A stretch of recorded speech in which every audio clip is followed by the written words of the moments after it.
Wave Squadron reporting back in, and I'm Aaron. I'm Calvin. Eric. We are back here with Ahsoka on the finale episode where everything has been culminating to Perdia and Peridia. Damn. Peridia. Thrawn. Yes. Yay. And then we have Ahsoka and Ezra and Sabine. And then Shin ran away. Shin did. Well, not, but after her master's like, well, Yeah, I know. Where did he go? he is left on his too. own path. He said that he's on a direction that she cannot be on. I'm so he wishes her curious. well in the new empire. But Baylan is doing something. He had monk fighting. And that was the subject of her poll. What is Baylan searching for? 17% of people that responded to her poll at blindwave.com said something we know of from current canon. 36% said something new, and 46% said something from Star Wars Legends. So most people are thinking something from Star Wars Legends. We'll look at some of the responses to see what their ideas were. Someone said Dave Filoni wrote the show, so Baylan's definitely searching for a wolf. I mean, that's very possible. That's a true thing.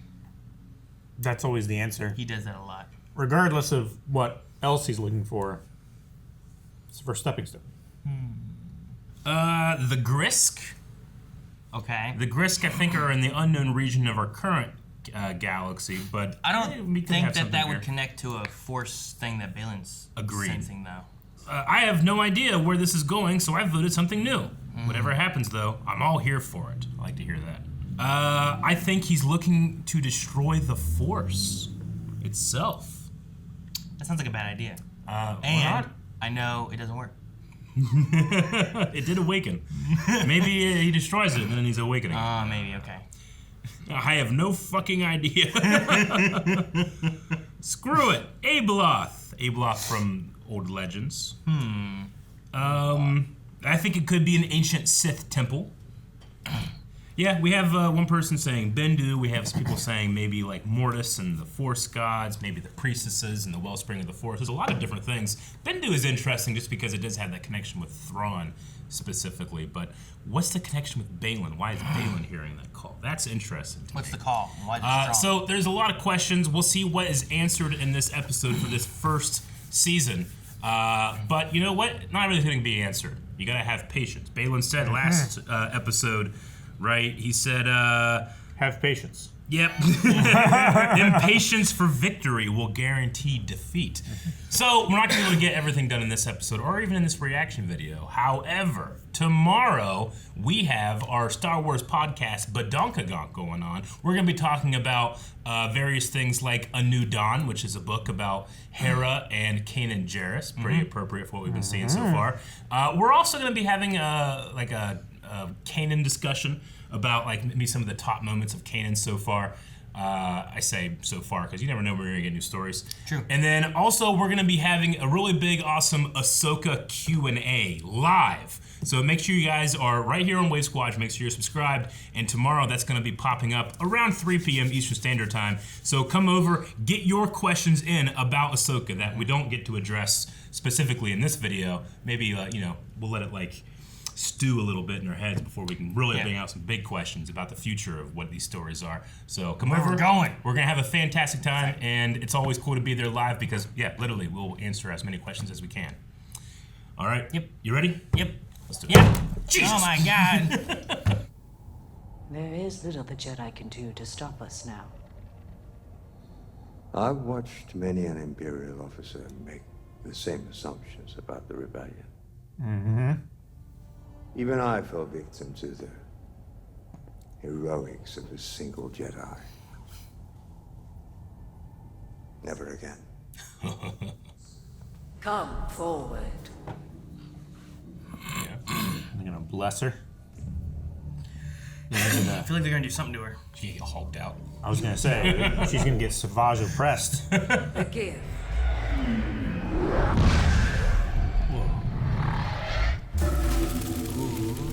Face tattoos. Is that what this is? Maybe they're gonna make her all pale and stuff. It's like the white hand of Sauron, but it's like the black face tattoos of Saruman cow. What'd that do? Well, it was 3 mothers. Now it's 4. Is that what that does? She gets a stone. She'll get a hat with 3 points.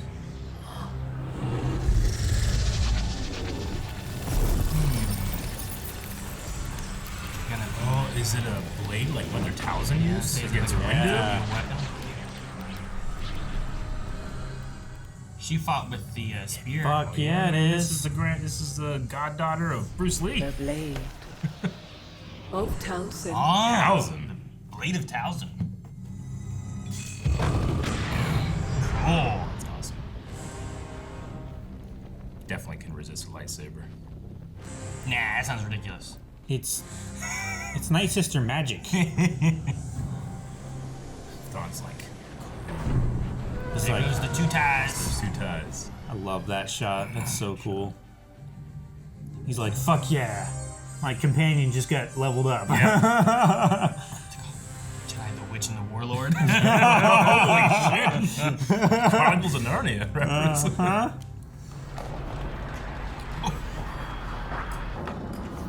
That was a little nomad group. I like that they set the pace. Yep. Oh, you got Huang with you too, don't you? Yeah. What's he gonna make? Look. Not going to work? What are you talking about? Who taught you how to build a lightsaber anyway? Kanan Jarrus. Kanan Jarrus. Is that so?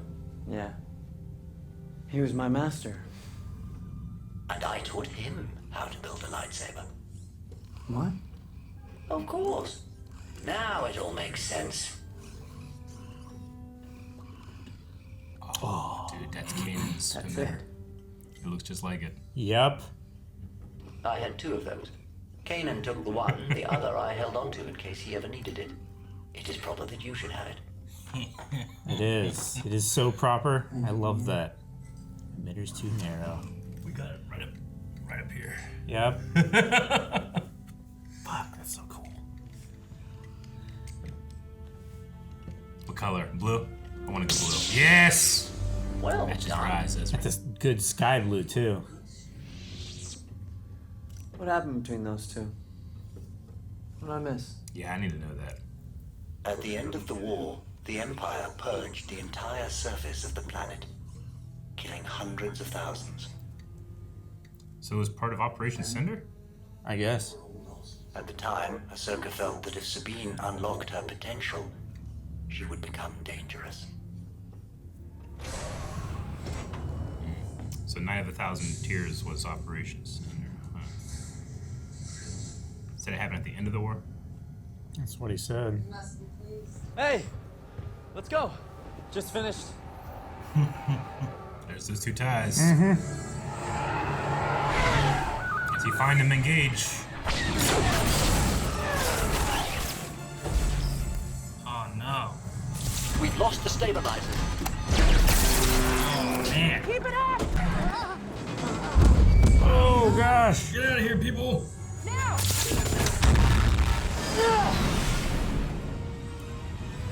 Cut him in half. Oh! Damn! Fuck. That's not good for the ship, though. It's going down. Dang. How the heck are we gonna get off this planet now? We gotta... I don't know how we were gonna get off it really before. I mean, we couldn't hyperspeed away. That's Huyang's ship. The T6. Oh well. The options to prevent our departure are now severely limited, if not impossible. Which is why we should prepare for a ground assault. Immediately. He's not wasting any time. Are they all working on it together? Go now. Let none pass.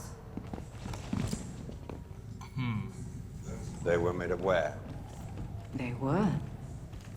All were honored to make the sacrifice. For you. It is for the Empire. The security of our galaxy. Made aware of what? Like they won't make it on the ship to get They're out. not coming probably? back. Yeah. Guess so. It's like you will stay there until we leave. Finn them. Oh, dude, the Eye of Sion is so big. It is. I I'm doing the best I can. However, I cannot promise anything.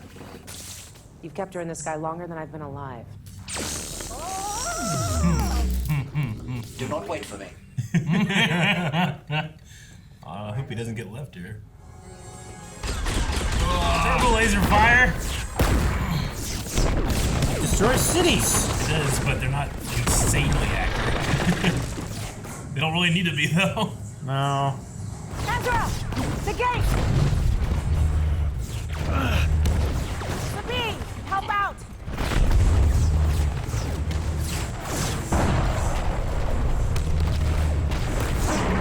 How much do you think Sabine helps? Oh, God! Man. 1%.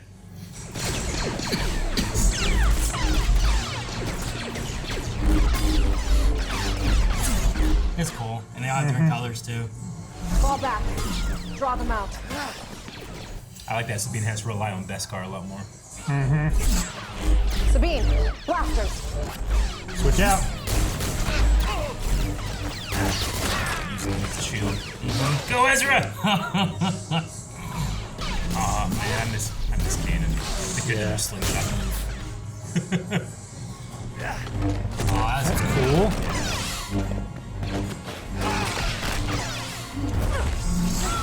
There we go.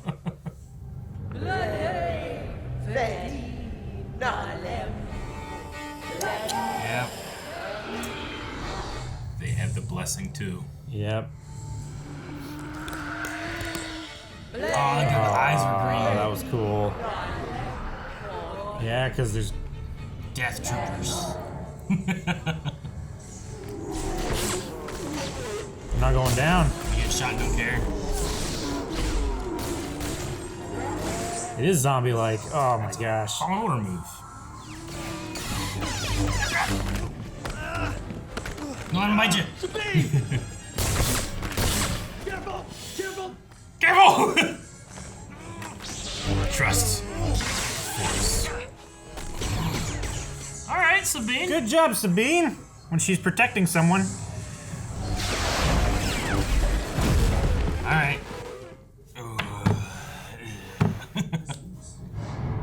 Let's get going. Come on. Let's go. You know how badly I want Ezra to be like, this helmet's cool. Take one. At least Yeah. Enoch's, you know? That's so Yeah, badly. Enoch's would be good. The Jedi are advancing swiftly. At this rate, they may get on board the ship, which will be Does she have to stay problematic. behind? Since I give her a Life. sword.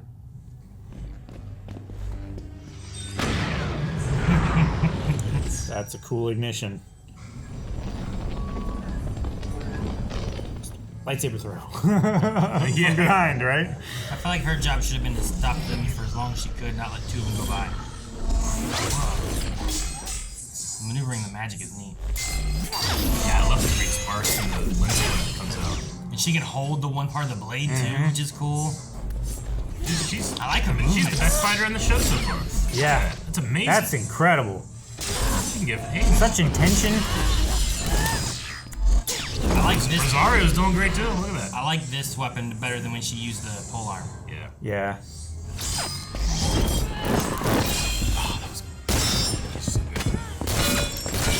Oh, I want to see the face. Look at that. Yeah, dude. It is. It's all fucked. Holy shit. At least some of them then must have already been dead, right? Yeah. Definitely. It's been dead for a while. Like, it doesn't look like, yeah, like he just died a second ago and they revived him. Oh. Come on. Pull Ignite it through his head. That'd be great. Ah! Oh! You look like in the brain. And Ezra didn't help. I was worried he was. Oh yeah, he was like doing a thing. That was cool. Dude. Hurry, hurry. Hurry, hurry. You got a big Jump, Ezra. Too late. Slingshot Sabine. Slingshot Sabine. She doesn't have Rising Phoenix, but She doesn't have as big of a force jump either. That's No. what they usually utilize. I appreciate the confidence. I push you first and you pull me across. Sabine. Ezra, wasting time. do this. Trust her. Oh my god, if she doesn't do it.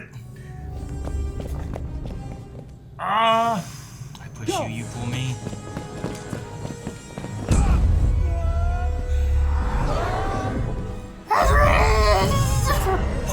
Fuck yeah. Such an Ezra Kanan move. Oh shit! Shaky hand. There he is. Good shot. Come on, your turn! Damn, again? There's no time, come on! She's gonna stay to help Ahsoka? Nope, okay. Morgan is scary. Oh no! Fuck, Yeah. just the one now. Oh, Ahsoka. Dang, Ooh, dude, that was a bump. was that her? Yeah. Was Yeah, was it a that was stunt her. double? Dude, she's That was her. amazing. And you will die here. Alone. They gave her the double voicey thing too, huh? Not alone. Oh, she did stay. I thought she left, okay. So we are doing the Thrawn and Ezra again. Yep. I like the blocking with the Beskar, like the... Yeah, she's wholly unique there, yeah.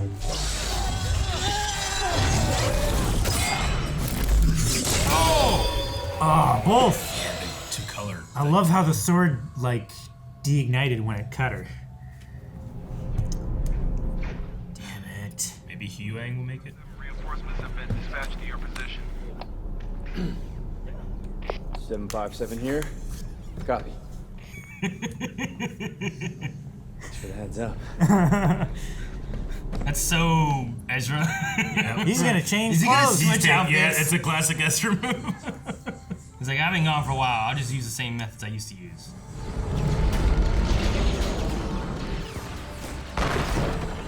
Damn.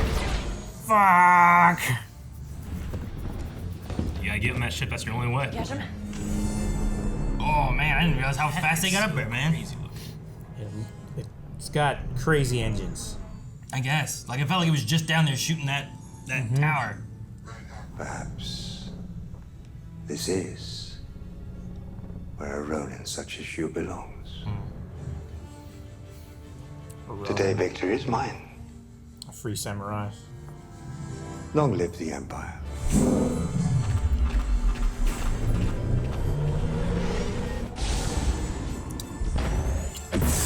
Yeah. Damn. I don't think they made it in time.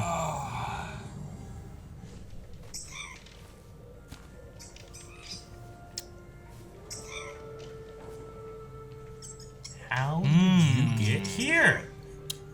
Interesting. The Morai is in a different galaxy. That is really interesting.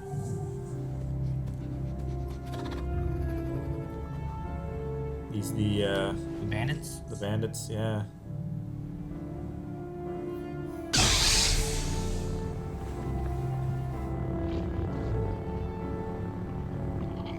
She's gonna be their leader. What is going on with this guy? What's that twinkle? Look at the face. Oh, he's on fingers, huh? He's on a thumb. No, it is a it's a pointing finger. Is that the father and the son? It is. Yes, And the daughter? and the daughter. Is The those daughter Mortis there, guys? so there's That's Mortis totally statues. to Dagronoth. What is he pointing at? Sparkle! If it's a living mountain. No, sorry. Living mountain.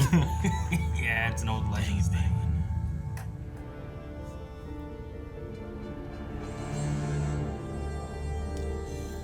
Cargo. So many cargoes. Nightsisters? You know, what? They're just bringing the Nightsisters back? Is that the idea? Like, what are you doing? I mean, you could have an army of Nightsisters. That'd be nuts.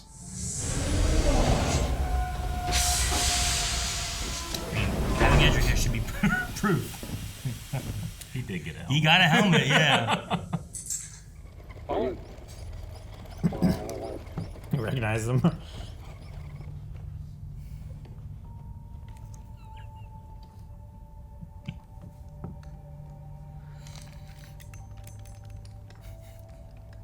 Ezra? Gotta be so confusing. Hi, Hera. Hi, Mom. So happy to see family, but realization how he got here. I wanted to meet Jason so bad. What is it? I felt like... Nothing. Just shadows in the starlight.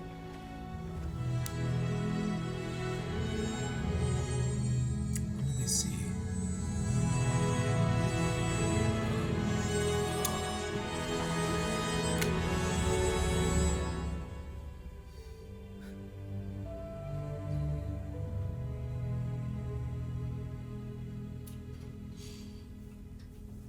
Hell yeah. Dang, man. Oh, this was Rick. I'm a Yuma.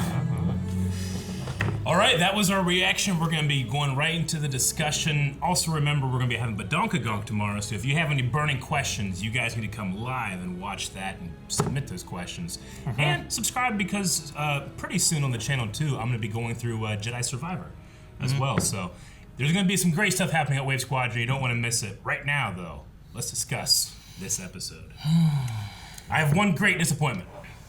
The Baylan story that we got so far. Well, I mean, I'm not because- disappointed in the story. I'm disappointed I'm that saying Ray didn't get to say the anything. story we got so far doesn't have a conclusion to it, and we No. know that they're not gonna have more Ray Stevenson. And I wasn't, available, I wasn't right? exactly even expecting anything either. It's just that, Ray won't be there to continue that story. So I hope that, I want the character recast. I want to continue. I don't want it to be like a thing where it's like, well, We're just not only gonna he can tell that play it. story, Let's, yeah. I don't the Black Panther. I want to continue that story, But yeah, it very intriguing that the Mortis gods are there. It doesn't tell us anything other than, hey, it's answering a mystery by appealing to a greater mystery, right? I mean, it's definitely pushing the idea that the Force is only in our galaxy. Doesn't seem to be the case, right? We have the Force here in this other galaxy. The Mortis gods are connected somehow. Anakin's ghost was here looking on. There's elements of the Force that we talked about, like whether it was just this galaxy or if it was other galaxies, and Sure. there's definitely a connection in a wider array of locations. But what exactly it means, I'm assuming he's looking towards something. Things related to the world between worlds. Yeah. He said something at one point about the beginning or something. I forget. Baylan? Yeah, I'm trying He to talked about how the cycles continue, these cycles of violence, and to find the end of this cycle, he needs to find the beginning. Yeah. So he found this Agronoth version of the Mortis gods. Though, curiously, the daughter has no head. Yeah. Because the daughter, all the Mortis gods are gone, but the daughter is Ahsoka in a way. The Morai shows up here. The bird that we saw here is something that's kind of like haunted / followed Ahsoka. And curiously, in her show, it hasn't shown up until now, which I think is interesting. But if you can say that Ahsoka is kind of like the daughter and Anakin is kind of like the father, could Baylan be like the son? Maybe there's going to be something with that. I don't know. I honestly, while there's elements of me, especially when it comes to Ray Stevenson being able to do what he does, that are disappointed, I'm very excited that we actually didn't get those answers, right? Because that implies that there is a plan, that we're moving forward with something. Sure. One of the big criticisms of the sequel trilogy, people being like, they just didn't have a plan and all that stuff. And I imagine a lot of those same people might be upset by not getting answers in this, but I feel like you can't have both criticisms. Well, sure. Sure. I knew that we were going to have, whatever the movie Dave's going to be doing. Yeah. I knew we weren't going to be wrapping everything up with Sure. Grand Admiral Thrawn, I still had some thoughts where it's like, I wonder if Baylan could be like, when they say by needing to stop it, just from the beginning kind of thing and whatnot, could he be trying to find the world between worlds and going way back to when the Force is found? Like, you talk about, could he be trying, was it you or you? Could he try to destroy the Force or something like that? And Someone it's said something that in one of the comments of the poll, yeah. Yeah, so if it is something along those lines, could he find the world between worlds in some way and go back and maybe he's a catalyst for us to learn about how the Force was founded? Sure. Because there's supposed to be that movie coming out too. Yeah. And there's that idea of is things going to have any connection to what we know? Or is it going to be we just go really far back, we have new characters, new everything, and there's no like Baylan could be a vehicle that we use to see how things are found and maybe even be I don't know, protagonist or antagonist of that story too, you know? Sure. Depending on what it is. Yeah. But no, I don't know. I'm excited for the future. But in terms of just what we saw here, you know, Thrawn's back. On Dathomir. With a bunch of caskets. I'm assuming Nightsisters. Like I figured they're bringing the Nightsisters. With the line that he said he woke up the witches, that to me implies that there are more witches to be woken up, and that's what's in there. Yeah, Ezra said that, right? Yeah. Mm-hmm. Yeah, he said like before Thrawn came here and woke the witches, this place wasn't safe to come to. Yeah, and I think maybe you could say that's one of the reasons that they seem to be in service of him.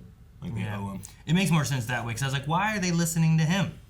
Yeah, well, like, because I mean, like Mother Talzin, like she could make alliances, but it felt like they were kind of like letting him lead. And I felt like Mother Talzin, if she was in this predicament kind of thing, she'd be like taking over. Talzin, like in my opinion, Talzin and the Nightsisters were kind of, they weren't as egotistical as the Sith are and some of the Imperial people. Like Talzin will just kind of let Palpatine and Dooku think, oh yeah, they're in charge. They think they're in charge. I'll give them one of my enemy, you know, one of my Night Brothers to train. I'll give him another one to train. But you know, when push came to shove, Talzin burst out of Dooku's chest and tried to choke him. You know.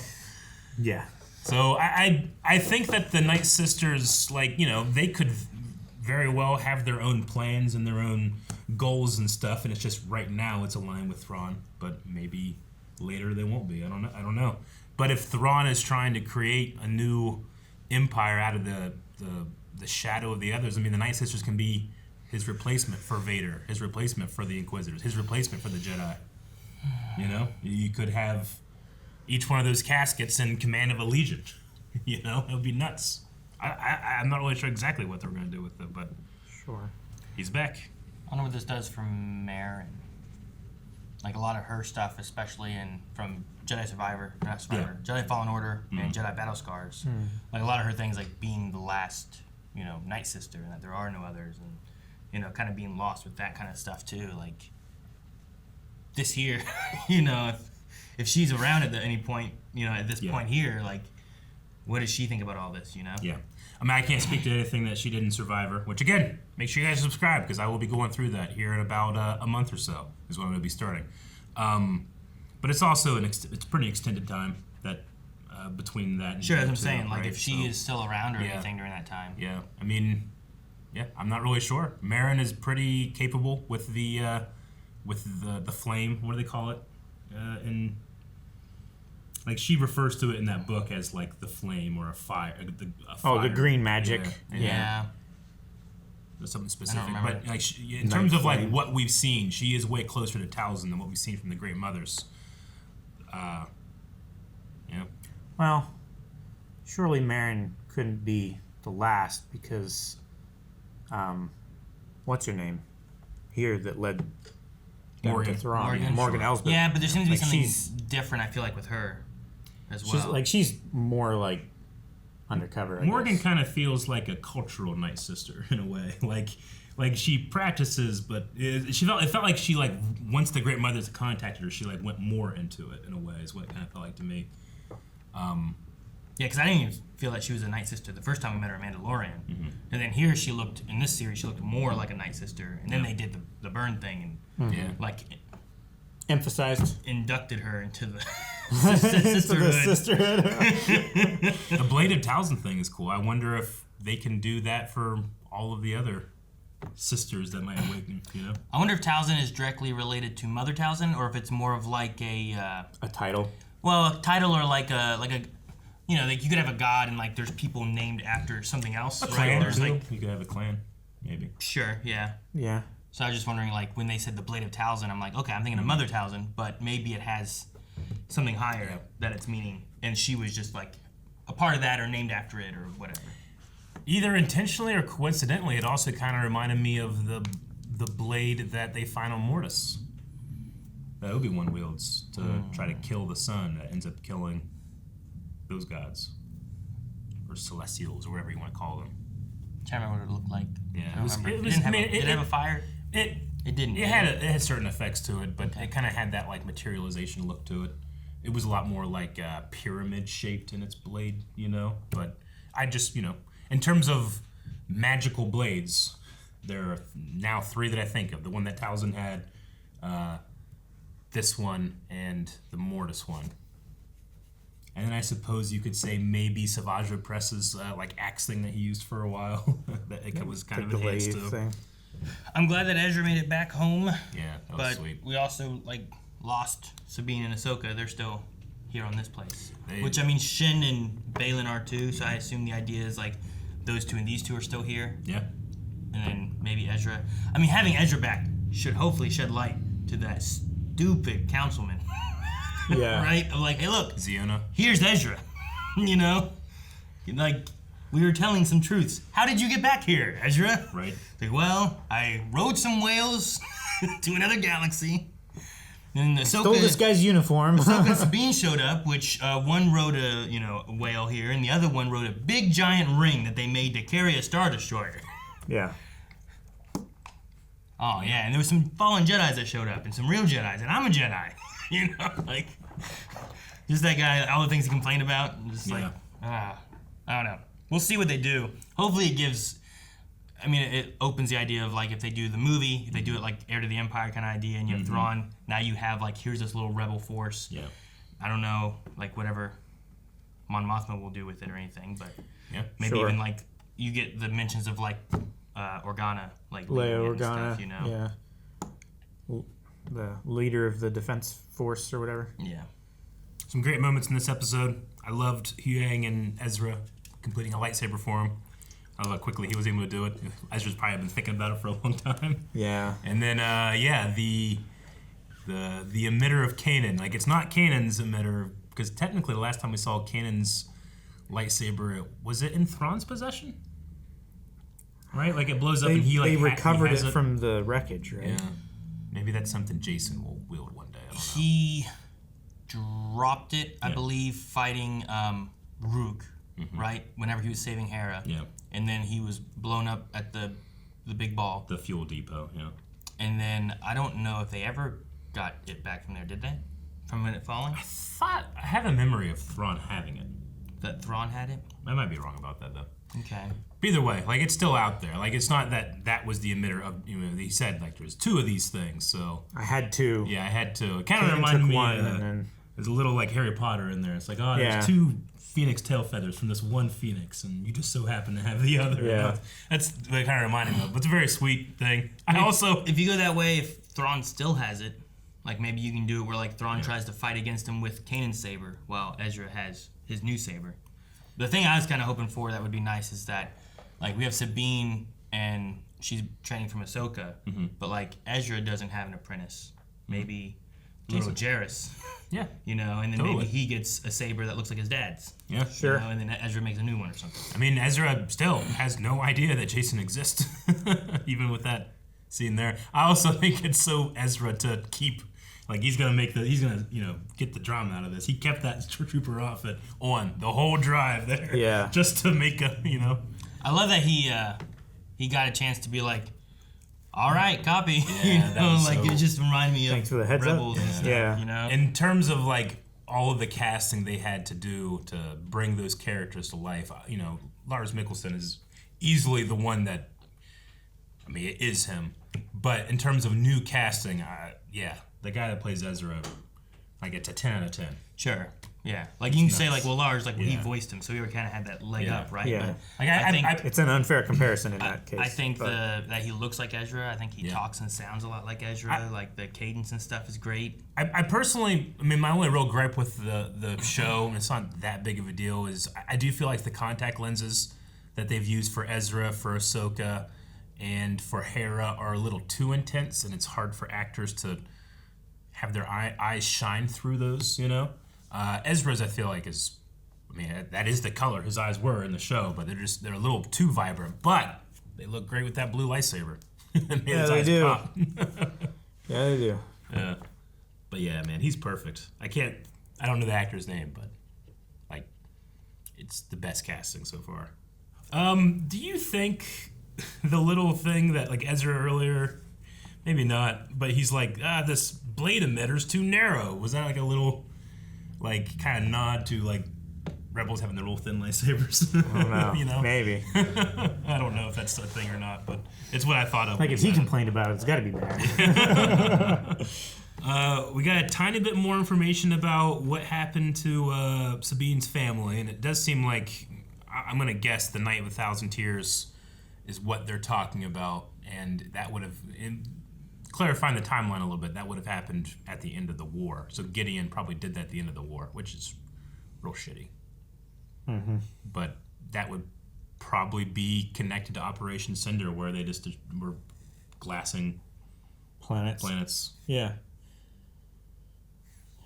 Weren't they bombing Mandalore? Mm-hmm. Operation Cinder wasn't a bombing run, though. Well, right? I mean, it wasn't all just the satellites, too. Like, they had those for certain worlds, like in Battlefront 2 and stuff, but they just would bombard planets, too. Yeah, it was just a punishment, pretty much.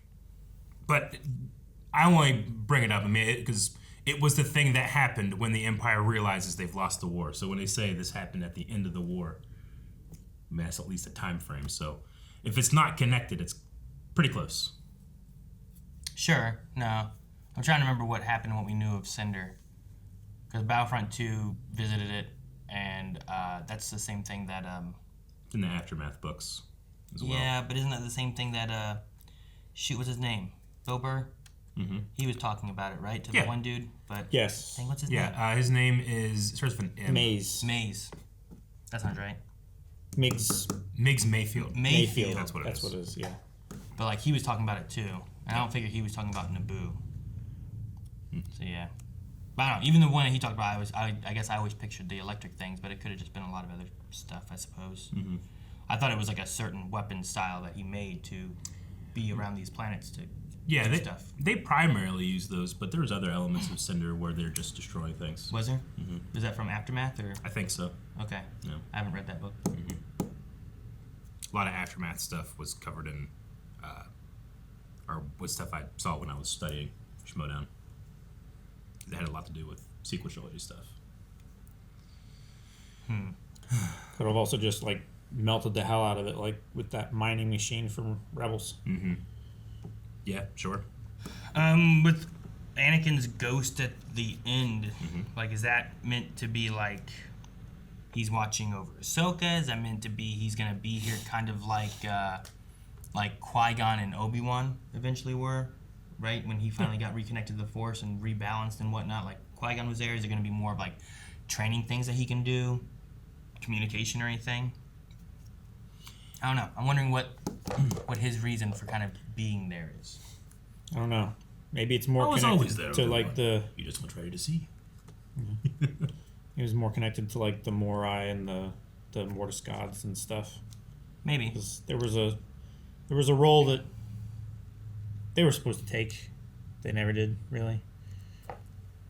It's possible. I just kind of took it as like he is, you know, he's there, he's watching.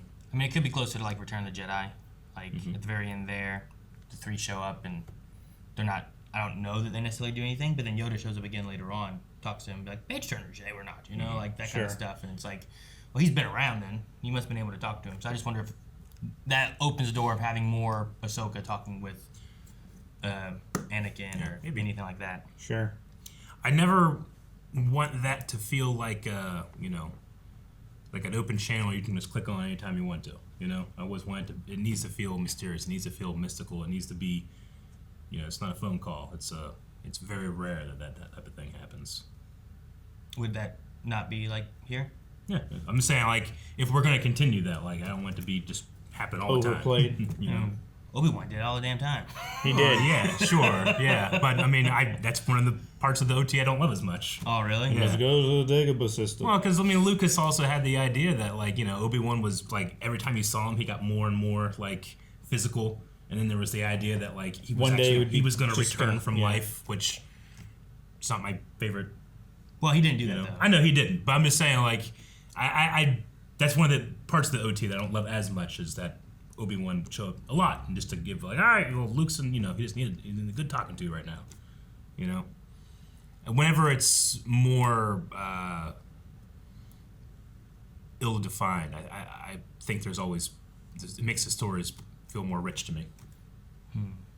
But we'll see. I mean, I would say the strongest times he's back is when he's there on Dagobah, which is also like a hub of Force energy. Sure. So like part of my thoughts with Anakin here, especially how colorful he was here, is that it's an area of strong Force activity. Mm-hmm. You can even look at the same thing whenever Kanan's gone and Hera feels Kanan being there. They're also around the point of entrance for the War Between Worlds, which could be a great hub of Force energy as well. So like that veil could be thinner for these ghosts that maybe aren't typically around or aren't able to manifest like Obi-Wan could or Qui-Gon could or any of that.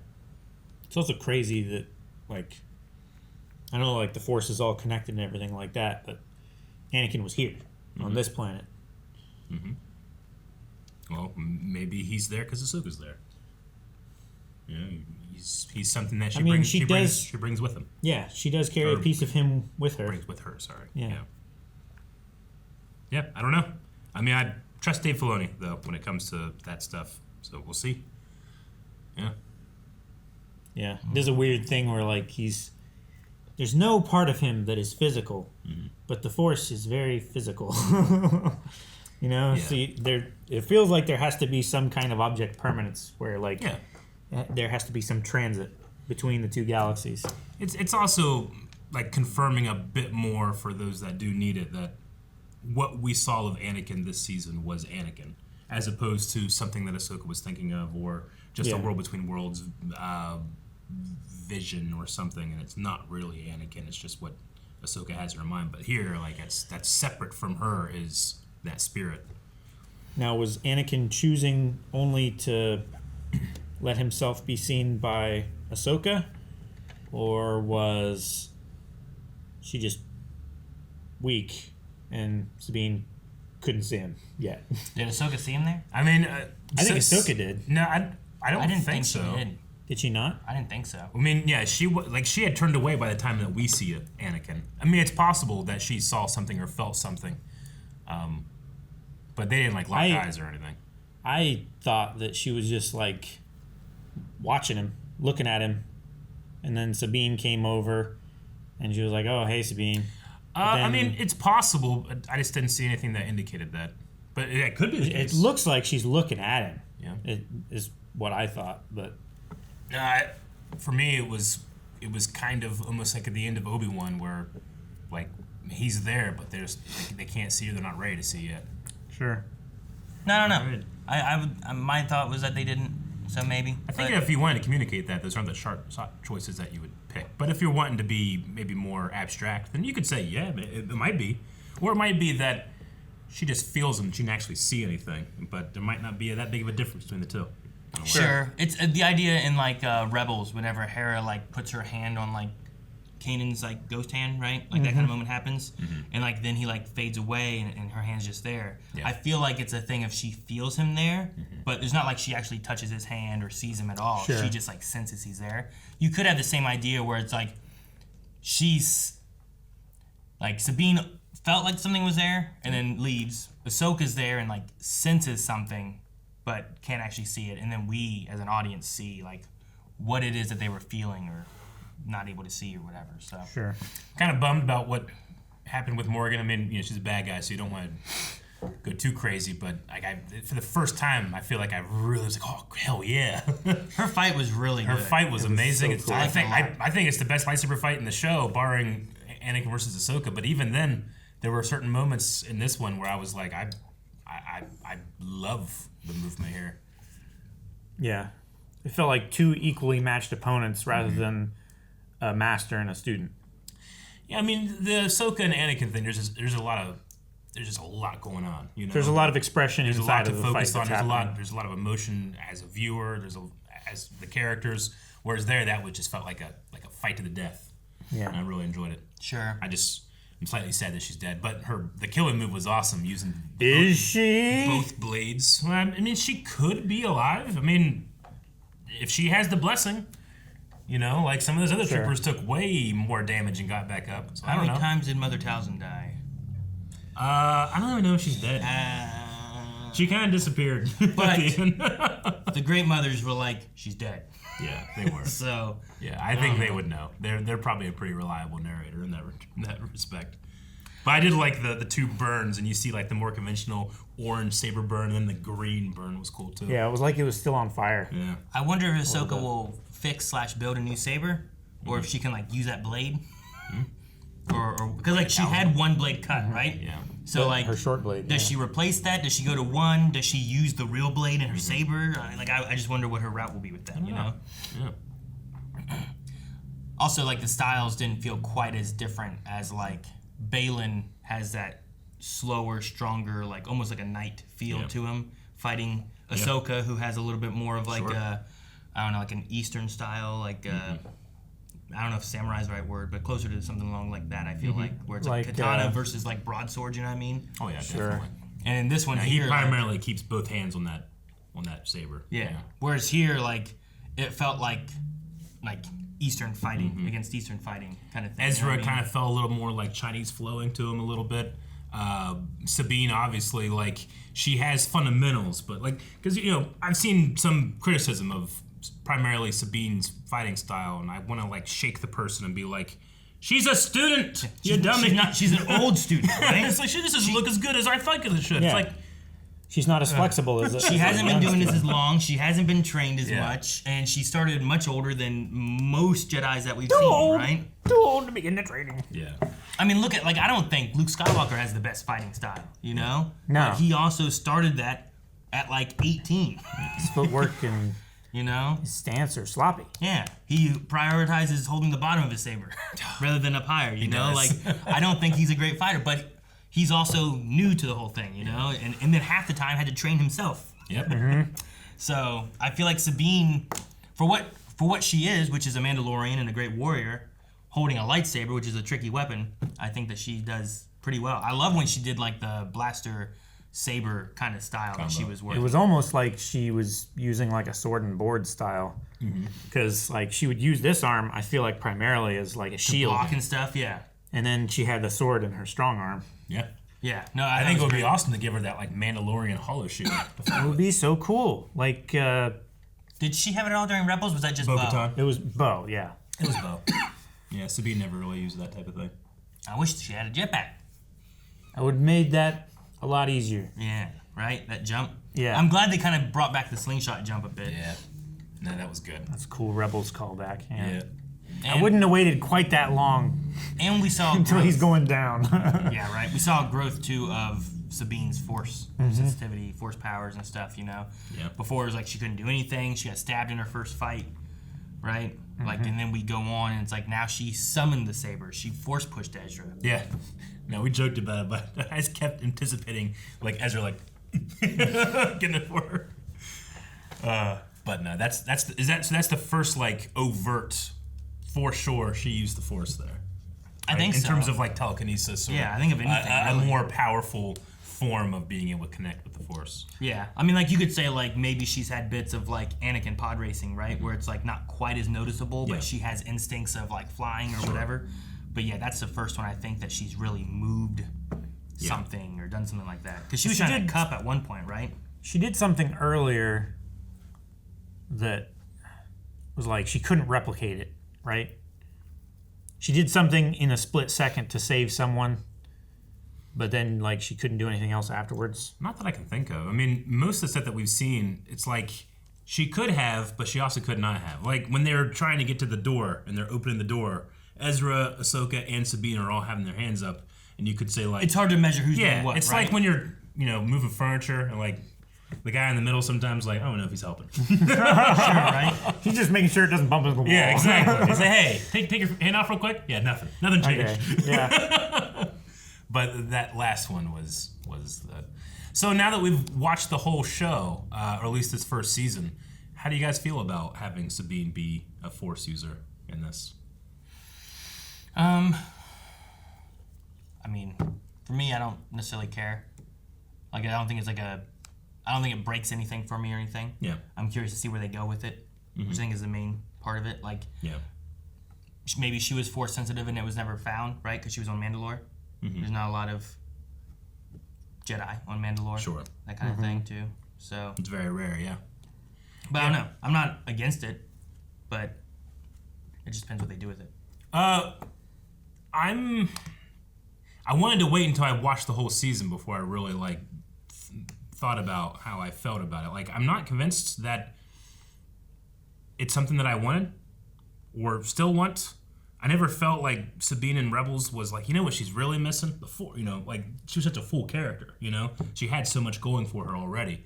Obviously, the utilization here is very important. The way that it can be a reason for us to think about all of Ahsoka's choices so far, right? Like why she chooses not to teach Grogu, right? Like she didn't trust Sabine. Like they said, like I thought that if I trained her, she was gonna go dark, and she might have, you know, with Anakin's shadow over her, like that really affected her a lot. So I like the utilization in the story of having Sabine be someone that actually, no, you can trust your student, you can trust this person, and not be afraid to pass on what you've learned. Because Anakin didn't corrupt you, you know, he is trying to tell you that you are you, you're not me, you're you, and Sabine's not me either. Sabine can be a Jedi, like can do it.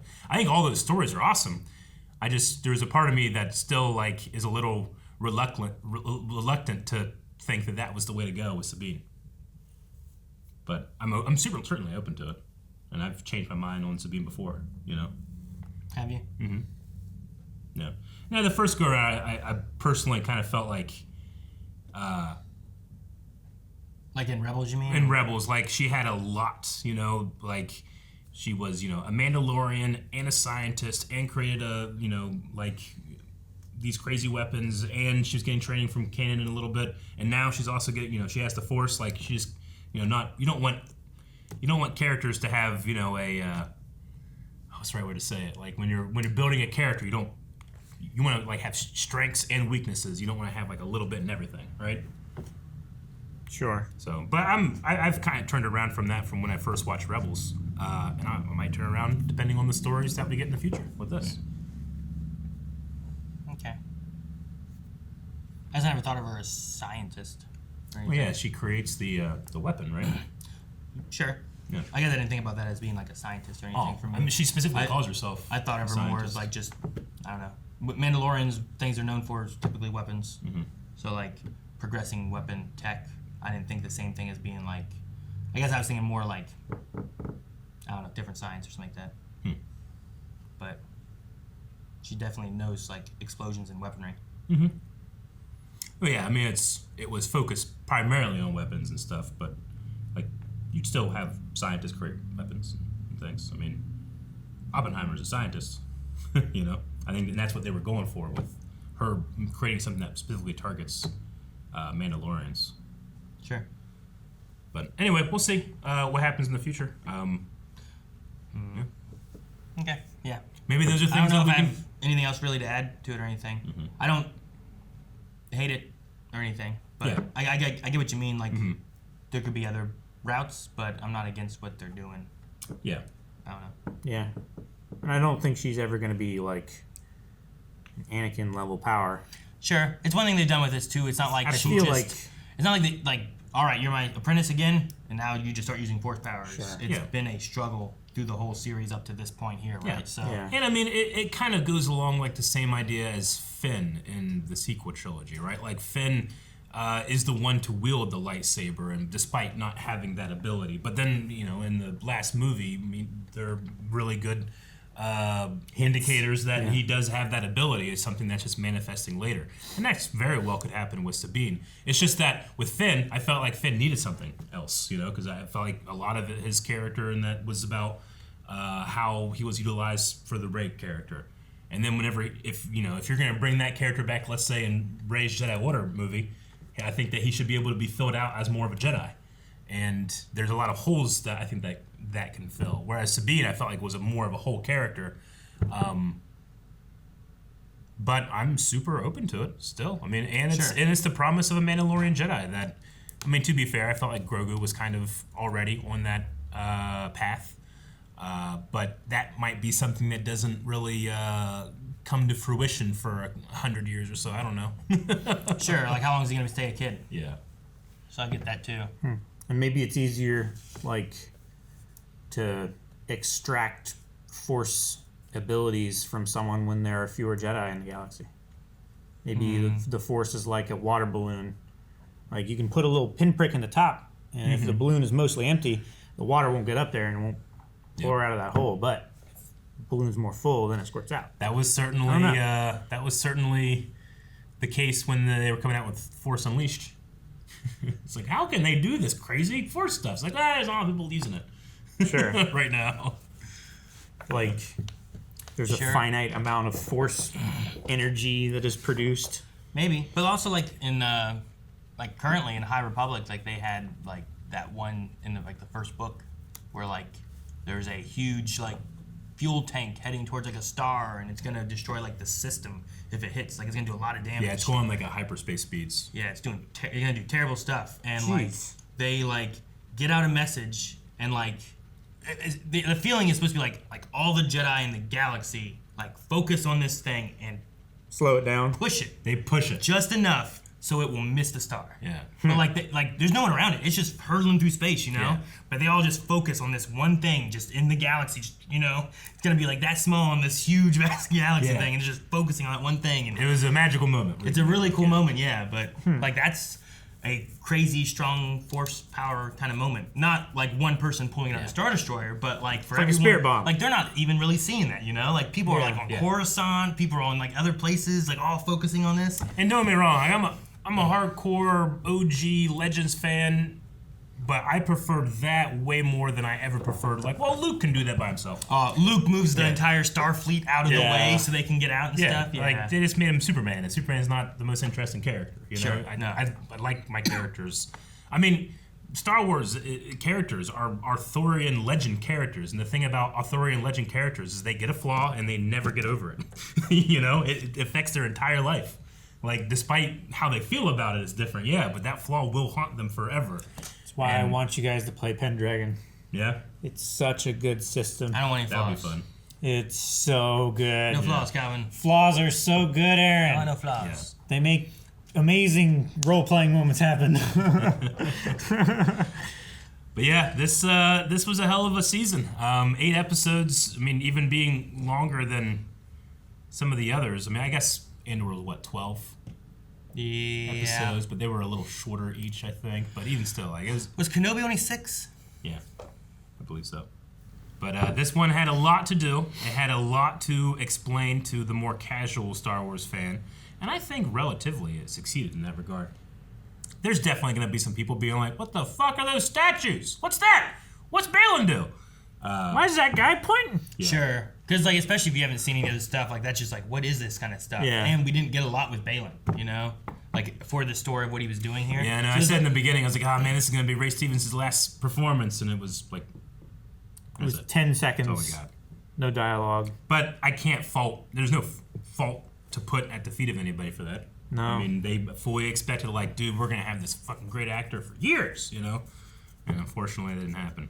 But we'll say, if you were a fan of Ray Stevenson this season and you haven't seen a lot of his stuff, Rome is something that we're covering right now, but go back and watch Black Sails. Black Sails is so damn good. Go check out a lot of the work that he's done. And that one season of Dexter. Hey, man, he was the best part of that season. He was the best part of it. But Rebels. He was fantastic as Gar Saxon, yes. Yeah. Not enough of him. But I just, you know, the subtlety that he brought to Baylan, I think, is the thing that, I mean, and his fighting style. The fighting style they put for Baylan, too, I think, is one of my favorites for a Jedi. But I remember a lot of people complain about how slow he looked. But the idea of his movements, like it's like he has a heavier weapon almost, so he moves very specifically and not to waste energy. Whereas it's the opposite of a lot of the Jedi way, where it's like very quick and they do the flourishes and all this. His is like, I don't need to do all that stuff. I'm gonna here. I'm wasting too much energy doing this stuff. You know, like I want to dismiss that opinion outright. Immediately outright. Like Vader is the slowest lightsaber wielder ever. Who complains about him? I know it's a flaw I have. I mean, I know I'm Arthurian legend. I can't get over my flaws. I'm sorry. Some people like to have like the faster lightsaber. Like so a lot of people like prequel stuff, and that's one of the things too. Is like, you know, the prequel era is the I feel like the higher moment right now.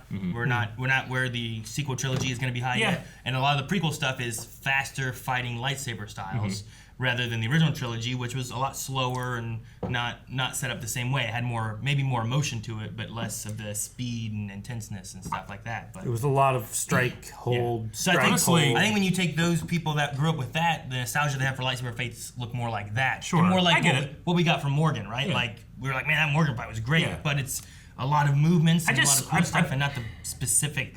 Yeah. I personally, I mean, it's the way that all lightsaber fights are being done now, especially in the Disney era. Like, I just really dislike this idea that, well, no matter what you like in terms of your lightsaber fighting, everybody on that screen currently is going to fight the same way, at the same intensity and the same movement. Like, why can't we just have different styles that clash? Why can't we have a Baylan? Like, honestly, I think Ahsoka has succeeded where almost every other Disney property with lightsabers has failed, in that they're like Ahsoka's style is so distinct from Baylan's, is so distinct from Morgan that we saw here, is so distinct from Anakin Skywalker. Like, that is what you need to go for. Get rid of this whole like lightsabers need to be, it's either the prequel thing or it's the OT thing or it's the sequel thing. No, like throw that in the trash. Make characters have styles and develop styles. That's what you did. I don't understand. I don't know why we do this. No, I don't disagree. Yeah. I think like characters should have styles. Yeah. I think that you'll have overlap with like this person learned from this person, so they're gonna have Sure. similarities in the way they fight and Yeah. stuff. But I understand people having an idea of what they view as being like this and that. But we had the same issue, I think, with like other series where like, well, this isn't Star Wars. Star Wars isn't supposed to be like this. It's supposed to look like this. Yeah. And it's like, well, who says? Why does Star Wars have to be anything specific? Star Wars can just be like, we have these nomad turtle crab rock people, right? Okay, well, there's those guys somewhere, and then we have Jabba the Hutt, and then we have these guys that modify themselves with cybernetics, you know? Like, Sure. we have like Darth Vader is like a cyborg, you know, like he's been modified with cybernetics and stuff. Like, it's just, that's kind of a thing that happens. So I think just adding to the universe and having different feelings of different places is just a cool thing to be like, what can we have in Star Wars? Like, a lot. Yeah. Future and past can all kind of meld in this universe. Yeah. And it's just neat. Now, the only thing I feel like I'm really missing from like the prequel era of lightsaber fighting is the feeling that you're not fighting in the present, you're fighting 3 moves ahead, right? Like that's what that speed really gave that feeling, and I do miss that. But Sabine shouldn't be doing that yet, you know. No. Like Ezra, the Force is his ally. You know, he's not really focusing on his lightsaber right now, and he hasn't touched one in 10 years. You know. Ahsoka is this Ronin Jedi. Like I love the individuality that we've seen so far in the Ahsoka show. Well, and Ezra also didn't grow up in the time of like the prequels when Yeah. it was like a height of Jedi. He wasn't trained as a kid to be tapped into the Force and understanding, right? He's getting pummeled by Chopper with milk cartons. But even Shin, like Shin's style, like, you know, she's very like shoulders up and like you know, visceral and it has like an untrained feeling to her, like a trained untrained feeling to her. Like I like that. Like that's really cool. Continue doing that type of thing. Like, describe to me the difference between like, you know, like describe to me Rey's style. Like you can't really describe it very well because it's kind of just like a bunch of big mishmash of like what the directors think lightsaber should be. You know, I need to. What we saw of the Acolyte at Celebration, that's what I'm super excited by. That felt like it had a lot of individuality in the very few moves that we saw. So I'm hoping that one nails it too. I really think Rey should have used a pole arm. Yeah? Yeah. Like, I thought I think one, she it should would have have been. attached her saber hilt to the end of that staff that she had. It was one of the things because like she grew up using that. Agreed. And I feel like her using her lightsaber like that would have been, it's just different. And it's like, I'm so used to this, let's connect the two and make that my weapon. And one, it's unique to her. Yeah. Because like we've seen like double-A lightsabers, but you don't typically get pole arm weapons too often in Star Wars. Not unless they're Praetors. I think it's happened in comics, but I don't remember in any like visual like movie or show or anything really yet. Yeah. Like they've done like the electro stabs and that kind of stuff, you know? Like doing a weapon kind of like that for her would have made it unique, and her fighting style would have been unique in her own. A pole arm or a double bladed for Rey I would have been happy with. Yeah. What about that? I just say double bladed, not that because, you know, Darth Maul kind of has that, and that's kind of another thing where it's like, well, now it's kind of like Yeah. Darth Maul, but she can have the good guy. I mean, I Darth agree Maul, with you, know? you, but That scissor we've only saber seen wasn't great. we've only really seen, other than the Jedi Temple Guards, like one style of how a double blade could be used. Like we've seen two. I mean, yeah, but like how which ones are you thinking of? You're I'm thinking of Maul and Krell. And Krell. Well, yeah, Krell definitely. Krell. I mean, that's it's hard for me to think of styles when it comes to the Clone Wars because it's the keyframe animation. And but don't forget the Inquisitors. Cal from Jedi Fallen Order, from what I've seen so far, had a fantastic different style than Maul. Like, you can have Rey have her own style and that weapon. Sure. There's as many differences you can have with a single blade or a double blade you can have with that, Yeah, as I was gonna say, it's like there's a lot of single blade styles and stuff too. I just want you guys need to get like a lightsaber guy. Like, I want to say just Nick Giller's there waiting, but you need a lightsaber guy that you can like call when they call the R2 builders when they need R2. Like, they needed a lightsaber person. I'm not saying it needs to be us. Absolutely not. Someone that has way more experience. But they need a guy that they can like go to. Sure. It's like, we need a lightsaber fighting. Call Jim.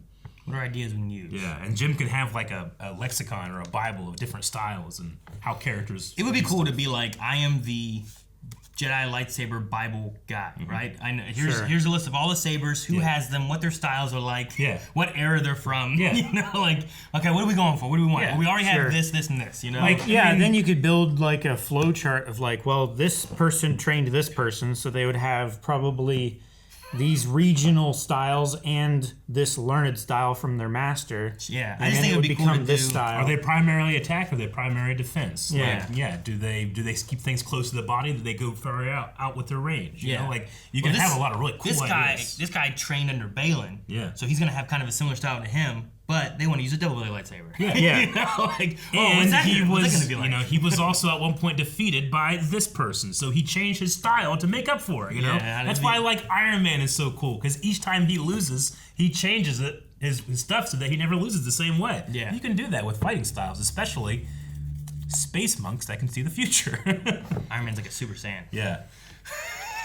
Like, I think that every time we see Ezra now, they didn't really do it necessarily here, but we see Ezra, maybe that you should have more of that kind of more force monk style in there, And then I really enjoyed Ezra's monk saberless fighting style. Yeah. I didn't fully feel like it was still there when he had his saber. Yeah. I hope they try to keep that idea, because this has had a really nice feel of like, this feels like some kind of like monk punching style. This feels like a samurai. This feels like a knight. Like, I like that a lot. And Ezra, it felt so unique and something we didn't get from like Rebels. Yeah. To have him like, well, he's been here for a long time. What's he been doing? He's been punching stuff. He ain't got a lightsaber. So like letting him rely on that a lot, I think would be really cool. Imagine like turning off the blade a lot to punch with it and stuff, and then turning it back on, and like, I don't know, there's just neat things you could do with that. And that's just unique. Sure. Give them knuckles, but they turn to sabers. Like it's like the staple gun instead, though. It's like brass knuckles. Or like electroshock knuckles or something. Yeah, it's like fucking Captain America's shields. I don't know. Or what are those things from Slice? Something like that would be cool. Yeah, Can't remember what they're called. All right, well, I think we covered pretty much everything and then some in this discussion. But we need to end with a poll. Guys, the poll is going to be, of the 8 episodes we got of Ahsoka, which was your favorite? You can go to blindwave.com, click the link for the Ahsoka video. It's going to be right under the video, both in the full-length version, the reaction version. All you got to do is scroll down. You'll find that poll, and let us know what your favorite was. You can also comment maybe a favorite moment or a reason that you picked that one. Personally, for me, I think episode 6 is a very, very special one. With the world between worlds, far, far away. Far, far away. Oh no, I'm sorry. That was 5. 5 was 6 the one was I'm talking about. Yeah. Shadow Warrior was the name of that episode. That's the one that you're thinking. Though I did like Far, Far Away. It's probably a close second. I liked Far, Far Away. A lot of information in that one. I like Dreams of Madness too. Yeah, I don't know. I'll go with this one. Yeah, 8? Number 8? Yeah. I'm gonna say number 5. Number 5. I'm just gonna take it from you. That's what we think. We want to hear what you guys have to think, and thank you so much for following along with us as we watch this amazing show. If you want to add us to your Star Wars ritual, we'll be here. We cover absolutely everything that we can. We're slowly catching up on a lot of the canon books and comics, and if that's something that you personally are kind of intimidated by, it's like, that's a lot to get through. You can follow along with us, and we're just kind of doing it slowly. We've covered some stuff so far that you can find in playlists, like book reviews and stuff like that. We'll be covering some comics here very soon, the High Republic, and then all things television and movies coming up. We got Skeleton Crew. We got The Acolyte coming. We have a couple movies in the works. Who knows what stage in development those are, but we'll be here to talk and to enjoy. So make sure you subscribe. And I think that's it. You guys got anything else? No! Bye, guys. More Ahsoka. Guys, thank you so much for watching. Make sure to join us if you're here tomorrow, Thursday, the 5th, 3 p.m. We're going to be doing Badonka Gonk. Yep. We're talking about a canon book, A New Dawn with Kanan and Hera. And if you can't be there, just watch the video. Yes, it'll be available as well. Bye, everybody.